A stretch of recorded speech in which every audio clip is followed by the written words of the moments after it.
हाय दोस्तों, आप सभी का स्वागत है हमारे YouTube चैनल स्वामी स्टडी पॉइंट पर। आज हम वेदों के बारे में पढ़ेंगे। भारत का वैदिक काल। वैदिक काल को दो भागों में पढ़ते हैं।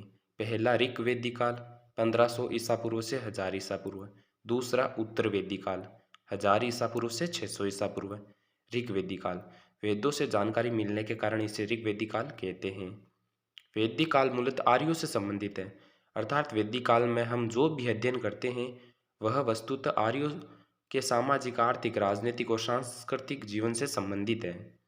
वैदिक काल उपनाम श्रुति साहित्य।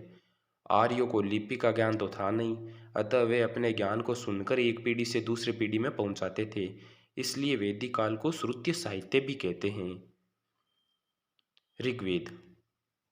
ऋग्वेद सबसे प्राचीन वेद है। इसके संकलनकर्ता महर्षि कृष्ण द्वैपायन वेदव्यास है। विषय वस्तु देवताओं की स्तुति या प्रार्थनाएं। इसकी प्रकृति पद्य है। ऋग्वेद को तीन भागों में बांटा गया है: साकल, वाल्कील्य और वास्कल। ऋग्वेद में 10 मंडल है, 8 अष्टक है और 1028 सूक्त हैं, जिसमें से साकल में 1017 सूक्त और वाल्कील्य में 11 सूक्त हैं। सूक्त अर्थात अच्छे विचार। एक सूक्त में 3 से लेकर 300 मंत्र होते हैं। मंत्र से बना सूक्त, सूक्त से अष्टक, अष्टक से साकल, साकल से वाल्कील्य, वाल्कील्य से ऋग्वेद। ऋग्वेद में 10,600 मंत्र हैं। ऋग्वेद के मंडल व उससे संबंधित ऋषि: दूसरा मंडल गृत्समत भार्गव, तीसरा मंडल विश्वामित्र, चौथा मंडल वामदेव, पांचवा मंडल अत्रि, छठा मंडल भारद्वाज, सातवां मंडल वशिष्ठ और आठवां अंगिरस। दूसरे मंडल से सातवें मंडल तक ऋग्वेद के सबसे प्राचीन हैं। इन मंडलों को ऋषि मंडल, गोत्र मंडल कहते हैं। ऋग्वेद का प्रत्येक मंत्र अग्नि देवता की उपासना से शुरू होता है। गायत्री मंत्र की रचना विश्वामित्र ने की थी, जिसका उल्लेख ऋग्वेद के तीसरे मंडल में मिलता है। ऋग्वेद का चौथा मंडल कृषि के लिए समर्पित है।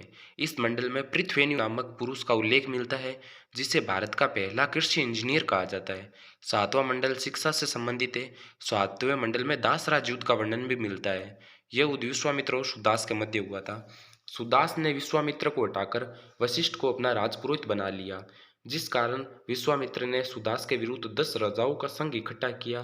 दासराज युद्ध परुष्णी नदी, वर्तमान रावी नदी के तट पर हुआ, जिसे सुदास ने जीता। नवा मंडल सोमदेव को समर्पित है। 10वां मंडल ऋग्वेद का सबसे प्राचीन मंडल है। 10वें मंडल में पुरुष सूक्त, नदी सूक्त और विवाह सूक्त का वर्णन है।